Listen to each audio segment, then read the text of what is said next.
ملت اسلامیہ السلام علیکم ورحمۃ اللہ تعالی وبرکاتہ۔ الحمد للہ الحنان المنان الذي خلق الانسان وعلمه البیان والصلاة والسلام علی رسولہ سید الانس والجان وعلى آلہ وصحابہ ذوی الخیر والاحسان، اما بعد فاعوذ باللہ من الشیطان الرجیم، بسم اللہ الرحمن الرحیم۔ یا ایہا الذین آمنوا کتب علیکم الصیام کما کتب علی الذین من قبلکم لعلکم تتقون۔ صدق اللہ العظیم۔ آئیے کچھ عرض کرنے سے پہلے اپنی اور ساری کائنات کے مرکز عقیدت، آفتاب نبوت، مہتاب رسالت، ختم الرسل یعنی مولائے کل جناب احمد مجتبیٰ محمد مصطفیٰ صلی اللہ علیہ وسلم کی بارگاہ میں درود و سلام کا ہدیہ پیش کریں۔ پڑھے اللہم صلی علی سیدنا و شفیعنا مولانا محمد بارک وسلم، صلاۃ و سلام علیک یا رسول اللہ صلی اللہ تعالی علیہ وسلم۔ اللہ رب العزت کا کروڑا احسان کہ اس نے ہمیں ماہ صیام کا یہ جمعہ عطا فرمایا۔ اللہ اس یوم الجمعہ کے صدقے طفیل ہم تمام حاضرین کی مغفرت عطا فرمائے۔ عزیزان ملت اسلامیہ، میں نے جس آیہ کریمہ کی تلاوت کا شرف حاصل کیا، اللہ رب العزت ارشاد فرماتا ہے، اے ایمان والو، تم پر روزے فرض کیے گئے جیسا کہ تم سے پہلے والوں پر روزے فرض کیے گئے تھے تاکہ تم متقی پرہیزگار بن جاؤ۔ عزیزان ملت اسلامیہ، روزوں کی فرضیت اور اس کے متعلق چند گفتگو میں آپ کے سامنے پیش کرتا ہوں۔ روزے ہر نبی پر فرض تھے۔ حضرت آدم علیہ السلام کے بعد آپ کی اولاد میں سے ایک بادشاہ گزرا جس کا نام ملک تیمور الثالث۔ اس بادشاہ کے زمانے میں ایک وقت ایسا گزرا تھا کہ وہاں پر حال ایسا ہوا کہ لوگوں کے درمیان اور ایک علاقے میں قحط سالی بہت سخت پڑ گئی۔ قحط سالی میں ایسا ہوتا ہے گلے کا ختم ہو جانا، اناج کا نہ رہنا۔ تو اس وقت بادشاہ نے اپنی تمام رعایا کو جو موجود تھی وہاں پر کہا کہ تم لوگ ایک وقت کا غلہ اپنے لیے بچاؤ اور ایک وقت کے غلے کے لیے اپنے آپ کو بھوکا رکھو، اور جو وہ دوسرے وقت کا غلہ بچے گا یعنی جو اناج وہ بچتا ہے اس کو لے جا کر تم جہاں قحط ساری ہے وہاں تقسیم کر دینا۔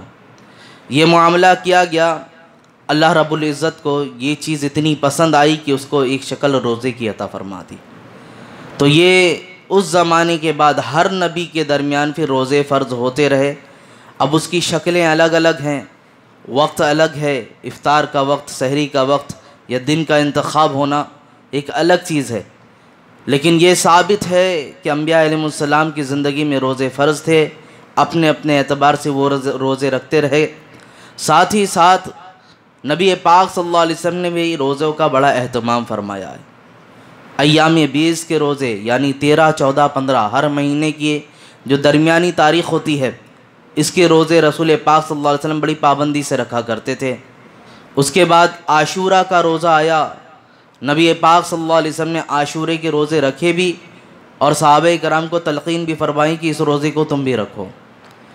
پھر بعد اس کے 2 ہجری میں نبی پاک صلی اللہ علیہ وسلم نے جب یہ حکم دیا کہ تم پر روزے فرض ہو چکے ہیں اور روزے کی فرضیت کا اعلان فرمایا، پھر اس کے بعد نبی پاک صلی اللہ علیہ وسلم کی زندگی میں 9 ہجری میں آپ کا وصال ہوتا ہے۔ تقریباً آپ کے درمیان یہ ملا جلا کے کل روزے آتے جن میں سے 7 روزے آپ کو ایسے ملے جس میں وہ 29 کے روزے ہوئے تھے، 29 کے روزے۔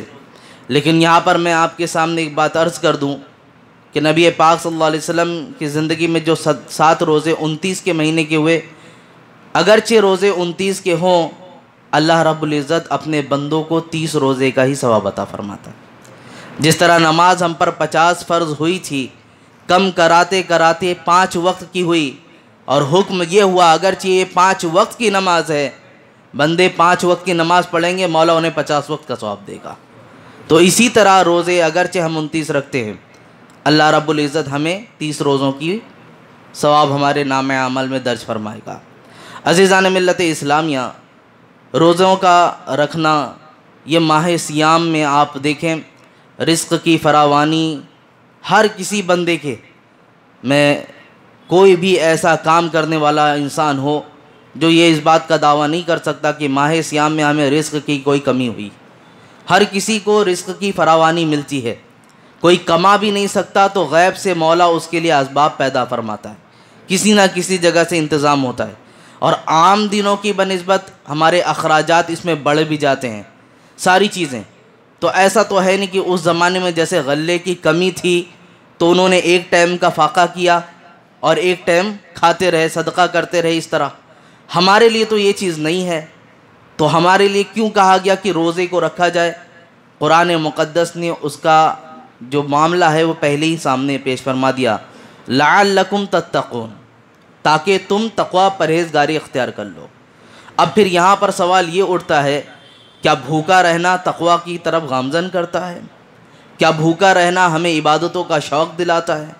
آخر ایسی کون سی چیز ہے جو بھوکے رہنے سے ہمیں متقی پرہیزگار بنا دے گی؟ تو میں آپ کے سامنے عرض کروں، زندگی میں دو چیزیں ہیں ہمارے درمیان جو ہمارے لیے سب سے بڑے دشمن کے طور پر ہے۔ ایک سب سے پہلے جسے قرآن مقدس میں فرمایا، ان الشیطان، بے شک شیطان، العدو مبین، ضرور تمہارا وہ کھلا ہوا دشمن ہے۔ سب سے پہلے شیطان، اور اس شیطان کو بھی شیطان بنانے والی جو چیز ہے وہ کیا ہے؟ وہ ہے نفس۔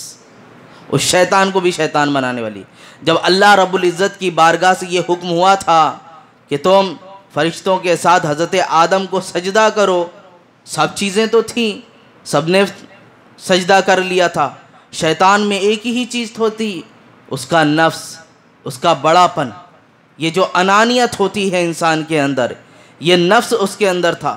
بہت سارے لوگ اعتراض کے طور پر بولتے بھی ہیں کہ جب وہ ملائکہ کو پڑھانے والا تھا اور فرشتوں کو پڑھانے والا تھا، ان سے زیادہ علم رکھتا تھا، پھر وہ کیسے بہک گیا؟ آخر کیا ایسی چیز تھی؟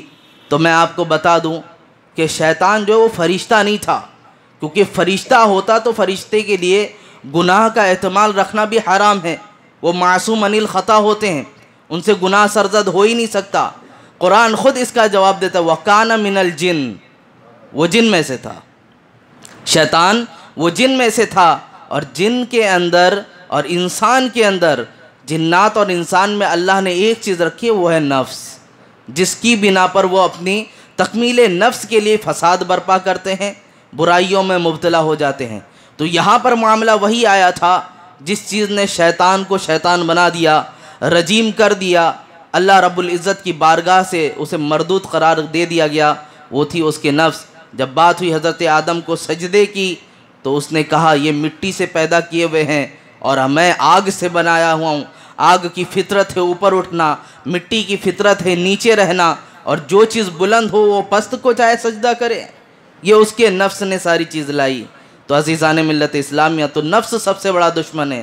اور میں آپ کو بتا دوں، یہ انانیت نفس کا بہت بڑا ہتھیار بھی ہے۔ تکبر انسان کو اپنے اندر ایک ایسا مست کر کے رکھ دیتا ہے کہ چھوٹے سے چھوٹے منصب پر ہی کیوں نہ ہو، لیکن جب انسان کو اپنے اندر ایک بات محسوس ہونے لگتی ہے کہ میں کچھ اہمیت کا حامل ہوں، تو وہ اپنے آپے سے باہر ہونے لگتا ہے۔ اسی لیے بڑے بڑے بزرگان دین کی آپ زندگی اٹھا کر دیکھ لیں، ان کی زندگیوں میں ملتا ہے کہ وہ انا کے بڑے خلاف ہوا کرتے تھے۔ ایک بزرگ ہیں، ان کی زندگی کے بارے میں کہا گیا وہ کبھی زندگی میں لفظ میں نہیں استعمال کرتے تھے، کبھی زندگی میں لفظ میں نہیں استعمال کرتے۔ آج ہمیں بھی دیکھنا چاہیے، اگر میں 3 سال یہاں پہ رکا اور چند نمازی جمع ہوئے، کوئی شاگرد بنے، تو مجھے بھی چاہیے یہ میں کا نعرہ نہیں لگائیں کہ میں ہوں تو یہ ہوا، ہم کوئی نہیں ہوتے کچھ کرنے والے، اللہ جسے توفیق دیتا ہے وہ عبادت کرتا ہے۔ تو یہ لوگوں کے سامنے بولنا کہ سالوں سے ہم یہاں آتے، ہم نے یہ کیا وہ کیا، کوئی کچھ نہیں ہوتا میرے عزیز۔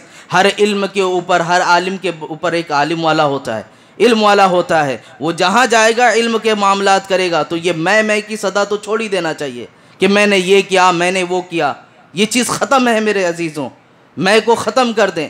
تو وہ بزرگ کا معاملہ ایسا تھا، زندگی میں کبھی آپ نے لفظ میں نہیں کہا۔ ایک آدمی کہتا آج ان سے میں بلوا کر رہوں گا، آج میں ان سے جاؤں گا اور کہوں گا میں بلوا کر رہوں گا۔ تو وہ ایک ایسا جملہ جا کر بولا کہ ہمارے لیے کون سی ایسی چیز ہے کہ جس کے ذریعے ہم اللہ رب العزت کی بارگاہ میں راندہ نہ ہو سکے، مردود نہ ہو سکے۔ تکبر میں کون سی ایسی چیز ہے؟ تو لفظ میں کر کے بتانا تھا۔ لفظ آپ بول دیتے کہ ہاں لفظ میں، یہ انانیت، میں کو ختم کر دو، تمہارے لیے تکبر سے پاک ہو جاؤ گے، یہ بہت بڑی چیز ہے، انا میں فنا ہے۔ تو انہوں نے کہا، یہ جواب نہیں دیا میں کر کے، کہا میں نماز پڑھانے جا رہا ہوں، ابھی تم نماز میں آؤ گے، اس کے بعد میں تمہیں اس کا مسئلہ بتا دوں گا۔ اب نماز کے لیے وہ بندہ بھی حاضر ہوا، سلام پھیرا اور کھڑے ہو گئے مصلی پہ۔ کہا مجھ سے نماز سے پہلے کس شخص نے جو سوال کیا تھا؟ ہاتھ اٹھا کر کہا میں نے۔ اس نے کیا کہا ہاتھ اٹھا کے؟ میں نے سوال کیا تھا۔ کہا یہ جو آپ کہہ رہے ہیں نا میں، اسی کو ختم کریں۔ اس نے کیا پلاننگ کی تھی کہ ان کی زبان سے میں کا لفظ نکلواؤں گا، لیکن اس کا جواب بھی اسی کے ذریعے دلایا۔ عزیزان ملت اسلامیہ، میں کا لفظ بولنا حرام نہیں ہے، ایسا مت سمجھے، لیکن یہ ایک کمال کا احتیاط ہے کہ اس لفظ کو بھی زبان پر کیوں لانا جس سے تکبر جھلکتا ہو، اس لفظ کو بھی کیوں لانا۔ تو عزیزان ملت اسلامیہ، ایٹیٹیوڈ، گھمنڈ، تکبر، ان ساری چیزوں سے اگر بچنا ہے تو وہ آپ کے سامنے رکھا گیا روزہ۔ روزے کی حالت ایسی ہے کہ انسان کو حقیر سے حقیر بھی بناتی ہے، غیروں کا درد بھی آپ کے اندر احساس دلاتی ہے، بھوک پیاس کا احساس بھی دلاتی ہے، اور ساتھ ہی ساتھ تقوی بھی اختیار کرنے کی توفیق ملتی ہے۔ عزیزان ملت اسلامیہ، حضرت امام غزالی علیہ الرحمہ فرماتے ہیں کہ نفس یہ ایک ایسی چیز ہے کہ جب انسان پیٹ بھر لیتا ہے، شکم شیر ہو جاتا ہے، تو یہ نفس سب سے زیادہ ابال مارتا ہے۔ اور اسی لیے ایک مسئلہ بیان کیا آپ نے کہ جب کوئی شخص پیٹ بھر کے کھانا کھا لے، انسان ہے، خواہش ہوتی ہے، کبھی نہ کبھی انسان کسی اچھی غذا کو پانے کے بعد، مرغوب غذا کو پانے کے بعد شکم سیر ہو جاتا ہے، پیٹ بھر کے کھانا کھا لیتا ہے۔ اس وقت جس دن ایسا ہو جائے معاملہ کہ پیٹ بھر کے کھانا کھا لے، تو حضرت امام غزالی علیہ الرحمہ فرماتے ہیں کھانا تو کھا لیا، اب اپنے نفس کو کہے میں نے تیری تکمیل کی، اب تجھے رات بھر کھڑا ہو کر عبادت میں لگاؤں گا، رات بھر کھڑا ہو کر تجھ سے عبادت کرواؤں گا۔ وجہ کیا ہے میرے عزیزوں؟ آج بہت سارے لوگوں کو دیکھ لو، پیٹ بھرنے کے بعد شہوت جس طرح بھڑک رہی ہوتی ہے، خالی پیٹ میں شہوت نہیں بھڑکتی۔ روزے کا بہت بڑا معاملہ یہ ہے، مسجدوں میں لوگوں کا کثرت سے آ جانا، نمازوں کا یہ ٹھاٹھا مارتا ہوا لوگوں کا ایک جمع غفیر جمع ہو جانا، تلاوتوں کی کثرت ہونا، یہ ساری چیز ماہ سیام کی برکت کی وجہ سے ہے۔ آپ کسی بھی بزرگ کی زندگی اٹھا کر دیکھ لیں، ان کی زندگی میں ایک چیز آپ کو ملتی ہے، وہ ہے ان کا مجاہدہ کرنا۔ وہ مجاہدہ کرنا، کوئی 12 سال مجاہدہ کر رہا ہے، کوئی 15 سال۔ حضور غوث پاک رضی اللہ عنہ، ان کی زندگی 40 سال آپ نے مجاہدہ کیا۔ مجاہدہ میں ہوتا کیا ہے؟ اپنے آپ سے جہاد کرنا، اپنے آپ سے جہاد کرنا، یہ خود سے جہاد کرنا، نفس کے خلاف جہاد کرنا، یہ سب سے افضل اور سب سے بڑا جہاد ہے۔ حضور صلی اللہ علیہ وسلم جنگ خندق سے یا جنگ احد سے لوٹنے کے بعد آپ ابھی پہنچ ہی رہے تھے کہ صحابہ کرام سے کیا فرماتے ہیں؟ نرجع من الجہاد الاصغر الی الجہاد الاکبر، ہم چھوٹے جہاد سے بڑے جہاد کی طرف لوٹ رہے ہیں۔ صحابہ کرام نے کہا اتنی بڑی جنگ ہوئی ہے، اتنا خسارہ ہوا، یہ ساری چیز ہوئی، اس کو چھوٹی جنگ کہا گیا، چھوٹا جہاد کیا گیا، اس سے بڑا جہاد کیا ہے؟ تب رسول پاک صلی اللہ علیہ وسلم نے فرمایا اس سے بڑا جہاد اپنے نفس کے خلاف جہاد کرنا ہے۔ نفس کیا چیز ہے؟ ہر وہ چیز جو حرام کاری کی طرف آپ کی خواہشوں کو مائل کرتا ہو، ہر وہ چیز، وہ آپ کا نفس ہے، وہی آپ کی خواہشات ہے۔ روزہ رکھنے کے بعد سب سے بڑا معاملہ یہ ہوتا ہے کہ 2 چیزوں پر لگام لگا دی جاتی ہے۔ پہلی چیز، آپ کی نگاہیں بھی پاکیزہ ہونا شروع ہو جاتی ہے، اور ساتھ ہی ساتھ میں آپ کی شرمگاہ یہ بھی پاکیزہ ہونا شروع ہو جاتی ہے۔ آج کے اس پرفتن دور میں سب سے بڑا فتنہ اگر ہمارے سامنے برپا کیا جا رہا ہے سوشل میڈیا کے ذریعے، اور مسلمانوں ہماری نگاہوں کو اور شرمگاہوں کو جو آوارہ کرنے کی کوشش کی جا رہی ہے، وہ 2 ہی چیز ہے، نگاہوں کو برباد کرنے کے لیے، شرمگاہوں کو برباد کرنے کے لیے۔ ان کے سامنے فواحشات لا کر رکھ دو، ننگی تصویریں لا کر رکھ دو، ساری عریانیت کے بازار کو گرم کر دو، اس کے بعد یہ اسے دیکھیں گے اور اپنی شرمگاہوں کو یوں ہی برباد کر لیں گے۔ یہ آج کا معاملہ ہے۔ ہمیں جو روزہ رکھنے کا حکم دیا گیا اور تقوی پرہیزگاری کی بات جو کہی گئی، اس کی وجہ یہی ہے۔ قرآن مقدس میں اگر آپ دیکھیں سورہ بقرہ کی شروع کی ہی آیت میں آپ اٹھا کر دیکھ لیں، الف لام میم ذالک الکتاب لا ریب فیہ ھدی للمتقین۔ قرآن نے شروع میں فرما دیا کہ متقین کے لیے اس میں ہدایت ہے، متقین کے لیے۔ آگے ہی اس کے آتا ہے متقین کون ہیں؟ وہ لوگ جو ایمان لائے، وہ لوگ جنہوں نے زکوٰۃ دی، وہ لوگ جو نماز پڑھتے ہیں، وہ لوگ جو خیرات کرتے ہیں، اللہ کی راہ میں خرچ کرتے ہیں، ان کو ہی کہا گیا یہ متقی ہیں۔ یہ تفصیل قرآن میں شروع میں دے دیا گیا۔ اب جب تقوی اختیار کرنا ہے تو ہم نے سب سے پہلے دیکھنا کہ ہم نے روزہ تو رکھا، اس روزے کا رزلٹ یہ لعلکم تتقون، تاکہ تم متقی بن جاؤ۔ آیا روزہ رکھنے کے بعد ہمارے اندر تقوی آیا کہ نہیں؟ ہمیں وہ جھلکیاں نظر آئی کہ نہیں؟ اگر ہمیں تقوی مل رہا ہے، ہم گناہوں سے بچ رہے ہیں اور روزہ رکھنے کے بعد عبادتوں کا شوق زیادہ پیدا ہو رہا ہے، تو سمجھ جاؤ روزے کی برکت آپ کو مل رہی ہے۔ لیکن اگر روزہ رکھنے کے بعد زندگی میں وہی رفتار بے ڈھنگی ہے، جس طرح عام دنوں میں فون کا مس یوز کرتا تھا، اپنی نگاہوں کو گناہوں سے نہیں بچاتا تھا، لہو و لعب کی باتوں میں رہا کرتا تھا، اپنی زبانوں کو پاک نہیں رکھتا تھا، اور آج بھی وہی حال ہے کہ اسی طرح لگا ہوا ہے، تو جان جاؤ روزے کی برکت آپ کو نہیں ملی۔ کیونکہ حدیث مبارکہ میں فرمایا گیا ہے الصوم جنۃ، روزہ ڈھال ہے، روزہ ڈھال ہے۔ ڈھال کا کام کیا ہوتا ہے میرے عزیزوں؟ ڈھال کا کام تو یہی ہے نا کہ ہونے والے وار کو، تیر ہے، تلوار ہے، جو بھی چیز ہے، ان چیزوں کو وہ روکتا ہے ڈھال۔ اب ہمارے اوپر تیر تلوار اس طرح تو نہیں آئے گی، لیکن گناہوں کا جو شوق بڑھ رہا ہوتا ہے عام دنوں میں، روزے کے ذریعے اس شوق کو ختم کر دینا۔ نفس جن گناہ کو کرنے کے لیے آپ کو ورغلاتا ہے، ان سے اپنے آپ کو بچا لینا، یہی تو روزے کا مقصد ہے، یہی تو تقوی اور پرہیزگاری ہے میرے عزیزوں۔ اس لیے ماہ سیام میں اپنے آپ کو جتنا زیادہ سے زیادہ ہو سکے گناہوں سے بچانے کی کوشش کریں۔ یہ روزہ بار بار میسر نہیں آئے گا ہمیں۔ آج زندگی میں یہ مبارک ساعتیں ملی ہیں، آپ کیا سوچ کے رکھتے ہو اگلا رمضان آئے گا تو پھر دیکھ لیں گے، کر لیں گے؟ نہ جانے کتنے لوگ اس طرح کل کر کے نماز پڑھنے کی شروعات کرنے والے تھے، لیکن ان کی نماز تو نہ ہوئی، دوسرے لوگ ان کی نماز پڑھ لی اور آج وہ نہ جانے کس جگہ پر آرام کر رہے ہیں۔ کیا معاملہ تھے ان کے؟ کتنے ایسے ہمارے درمیان لوگ ہیں۔ تو کل پر باتوں کو مت ڈالو، آج تمہارے سامنے جو حالات ہیں، جو چیزیں ہیں، ان کو ملحوظ خاطر لا کر اپنی عبادتوں میں شوق پیدا کرو۔ اور میں بالخصوص آج کے نوجوانوں کو بھی یہ کہنا چاہوں گا کہ تم روزہ رکھنے کے بعد، سب چیزوں کا روزہ ہوتا ہے میرے عزیزوں، روزے کا مطلب صرف یہ نہیں ہوتا کہ آپ نے بھوکا رکھا، اپنے آپ کو پیاسا رکھا تو یہی روزہ ہے۔ اس کا مطلب صرف یہی نہیں ہوتا کہ آپ بھوکے ہیں، پیاسے ہیں تو یہی روزہ ہے۔ روزے کی حقیقی معنی کیا ہے؟ روزے کا مطلب ہے گناہوں سے بچانا نا، تو آپ کی آنکھیں بھی بے حیا نہ ہونے پائے، اس کا بھی روزہ رکھو۔ آپ کا کان بھی کوئی فواہشات میں مشغول نہ ہو، اس کا بھی روزہ رکھو۔ آپ کے قدم گناہوں کی طرف بڑھ کے نہ جائیں، اس کا بھی روزہ رکھو۔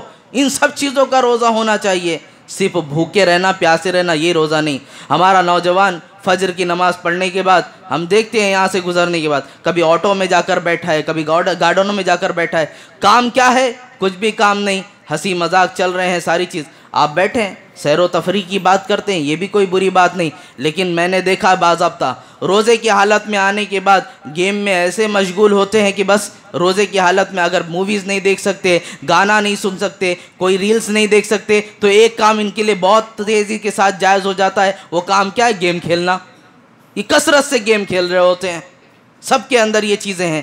بچاؤ اپنے آپ کو، یہ تباہ کاری کی طرف لے کر آتا ہے، یہ گناہ کی طرف لے کر آتا ہے، یہ وقت کو ضائع کر رہا ہوتا ہے آپ کا لمحہ لمحہ عبادتوں میں گزرنا چاہیے۔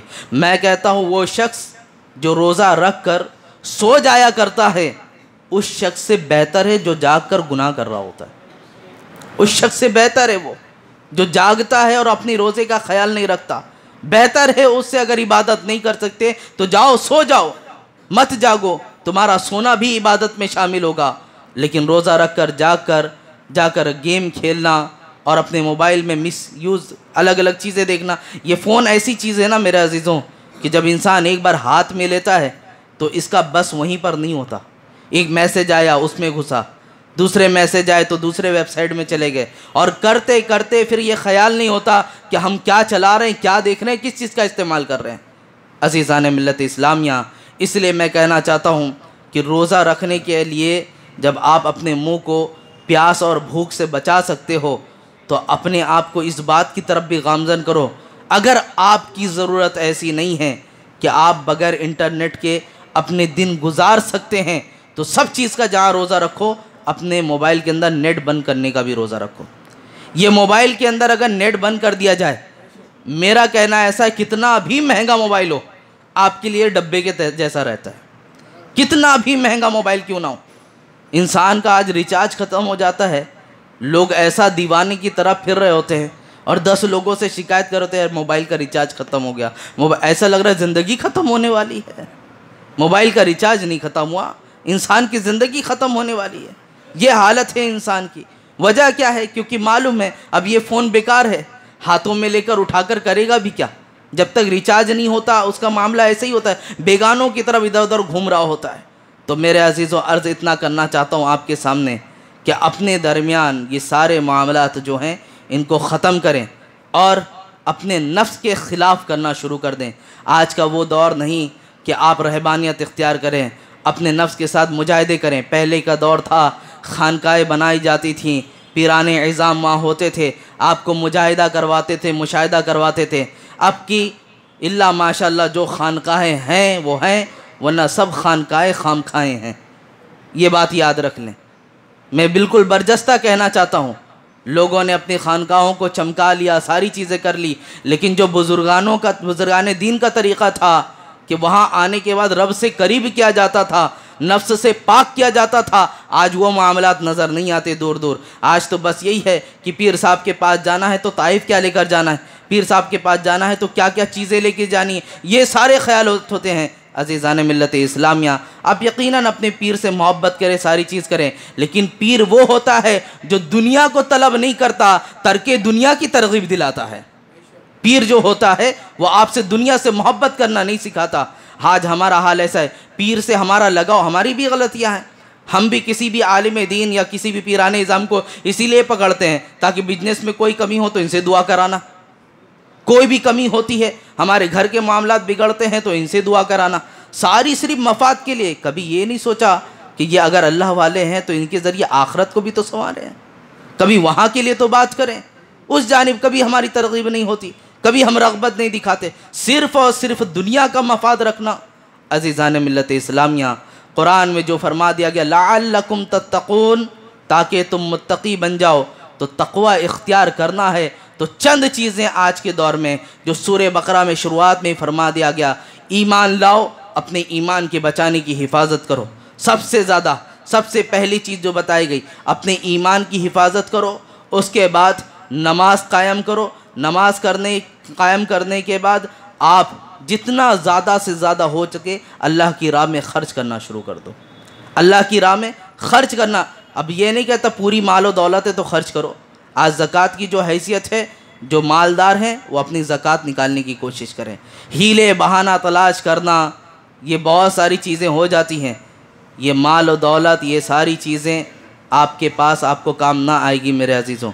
نبی پاک صلی اللہ علیہ وسلم نے سخت وعیدیں فرمائی ہیں، کل انتقال ہونے کے بعد قبر میں پہنچیں گے تو یہی مال و دولت بڑے بڑے سانپ اور بچھو بنا کر قبر میں ڈالے جائیں گے، جو تمہارے لیے تمہاری یہاں زینت بنی ہوئی تھی، تمہارے لیے ہزیمت کے طور پر قبر میں سامنے آئے گی۔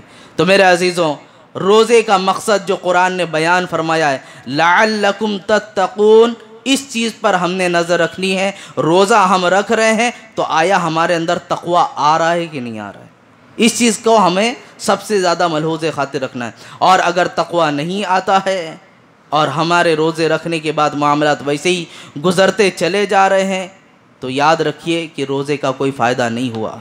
آپ روزے کا اہتمام کھانے پینے سے لے کر افطاریوں سے لے کر سب چیزوں کا کرتے ہیں، میں کہنا چاہتا ہوں اس میں لمحہ لمحہ اتنے مبارک ہوتے ہیں۔ افطاری سے پہلے کے لمحے تو اتنے عظیم سے ہیں میرے عزیزوں کہ لوگ، میں دیکھتا ہوں مارکیٹوں میں یہی کہ کیا کھانا ہے کیا لانا ہے، اس میں ہی وقت گزر جاتا ہے، ڈیسائیڈ ہی نہیں ہو پاتا کہ کیا چیزیں لیں کیا چیزیں نہ لیں، مارکیٹ میں ٹہلتا چلا جاتا ہے اور پورا وقت نکل جاتا ہے۔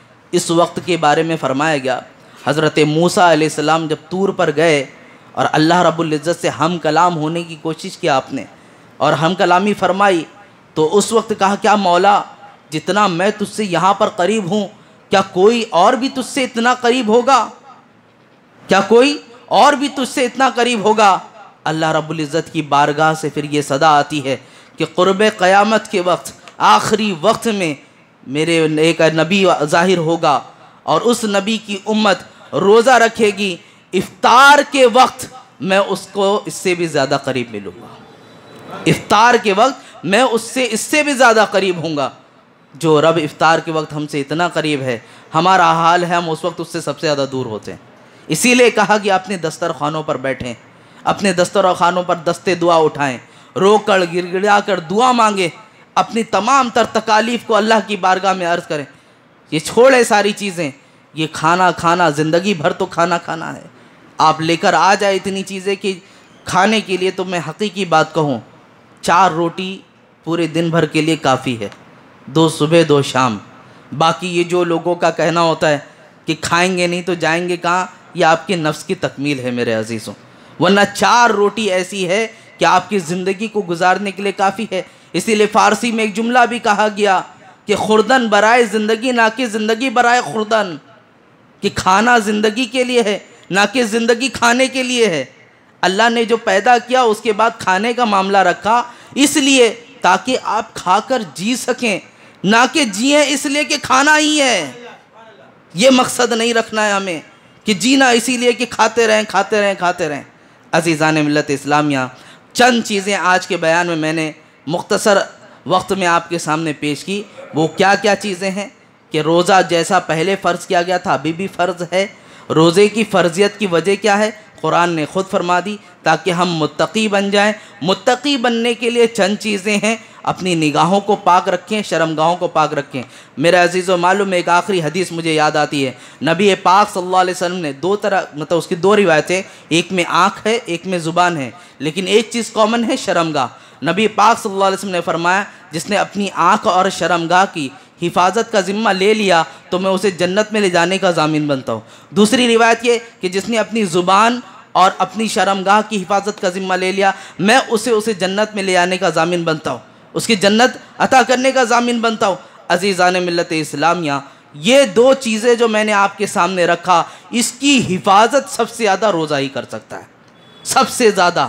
شرمگاہوں کا بہکنا، ساری چیزیں۔ ایک حدیث میں پڑھ رہا تھا، اس حدیث کے بارے میں بتاؤں، حضرت عبداللہ بن مسعود رضی اللہ عنہ راوی ہیں اس کے، آپ فرماتے ہیں کہ جس شخص کے اندر استطاعت ہے کہ وہ نکاح کر سکتا ہے تو نکاح کر لے، اور اگر نکاح کی استطاعت نہیں ہے تو وہ روزہ رکھے، کیونکہ روزہ نفس کو کاٹنے والی چیز ہے، روزہ نفس کو کاٹنے والی چیز ہے۔ تو میرے عزیزوں، روزے کی حالت میں اپنے آپ کو جتنا زیادہ سے زیادہ ہو سکے اب گناہوں سے بچانے کی کوشش کریں۔ نگاہ، شرمگاہ، زبان، اس کو محفوظ رکھیں۔ جو اللہ تعالیٰ نے آپ کو دیا ہے اسے راہ خدا میں خرچ کرنے کی کوشش کریں۔ اللہ رب العزت اس روزے کے صدقے طفیل ہم سب کو تقوی نصیب فرمائے۔ اے پاک پروردگار عالم، یہاں جتنے لوگ بیٹھے ہیں، یہاں جتنے لوگ موجود ہیں، مولا ان سب کو اس مسجد سے نکلنے سے پہلے بخشوں میں شمار عطا فرما۔ اے پاک پروردگار عالم، یوم الجمعہ کے صدقے ہم سب کی مغفرت عامہ عطا فرما۔ مولا تیرا کوئی ایک بندہ تو ایسا ہوگا جس کے روزے کو تو پسند کرتا ہوگا، نمازوں کو تو پسند کرتا ہوگا، اس کے صدقے طفیل ہماری روزے نمازوں کو تو قبول فرما لے۔ اے پاک پروردگار عالم، تجھ سے یہ کیوں کہوں، یہ عطا ہو وہ عطا ہو، اپنے حبیب کے صدقے میں وہ دے جس سے ہم سب کا بھلا ہو۔ مولا کچھ لوگوں نے دعاؤں کی درخواست کی ہے، جو بیمار ہیں انہیں شفا نصیب فرما، جو بے اولاد ہیں نیک اولاد عطا فرما، جو بے جوڑ ہیں نیک صالح جوڑ عطا فرما، جو بے روزگار ہیں رزق حلال کا ذریعہ مستقل عطا فرما۔ مولا اپنا اور اپنے حبیب کا محتاج بنا، مخلوق کی محتاجگی سے ہماری حفاظت فرما۔ ایمان تو نے عطا کیا مولا، ایمان کی حالت میں زندگی دی، ایمان کی حالت پہ استقامت عطا فرما، ایمان پر ہی موت نصیب فرما۔ مولا جو لوگ قید و بند ہیں انہیں رہائی نصیب فرما، بالخصوص مولا ہمارے استاذ محترم کو تو رہائی کی کوئی سبیل عطا فرما دے، جلد از جلد انہیں رہائی نصیب فرما۔ استغفر اللہ ربی من کل ذنب واتوب الیہ، وصلی اللہ تعالی علی خیر خلقہ محمد وآلہ وصحبہ اجمعین برحمتک یا ارحم الراحمین۔ محمد حسین